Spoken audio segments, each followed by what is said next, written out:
अस्सलाम वालेकुम नाजरीन, ब्रेकिंग न्यूज़ शामिल करते हैं। हमारे CEO राना शकील अहमद की रिपोर्ट के मुताबिक मुल्क दुश्मनों के नाम दो टोक पैगाम। नाजरीन, ब्रेकिंग न्यूज़ देते जा रहे हैं हम आपको अपने चैनल से।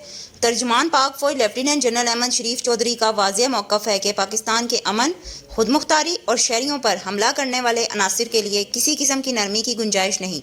उनका कहना है कि जो पाकिस्तान और पाकिस्तानियों पर हाथ उठाएगा उसे कानून और रियासत की पूरी कुव्वत का सामना करना होगा। ऐसे अनासिर के साथ ना कोई रियायत होगी और ना ही तशद्दुद के ज़रिए अपनी मकासद हासिल करने की इजाज़त दी जाएगी। पाकिस्तानी कौम ने हर मुश्किल घड़ी में अपनी मुसल्लह अफवाज और कानून नाफिज करने वाले इदारों के साथ मिलकर दहशत गर्दी का मुकाबला किया है और अमन और इस्तेहकाम के लिए ये जदोजहद जारी रहेगी। पाकिस्तान का अमन हमारी सुर्ख लकीर है और उसके दिफा पर पूरी कौम मुत्तहिद है। कैमरामैन टीम के साथ अक्सर राना, सबकी खबर सबसे पहले हम तक। मज़ीद खबरों और अपडेट्स के लिए हमारे चैनल को लाइक करें, सब्सक्राइब करें।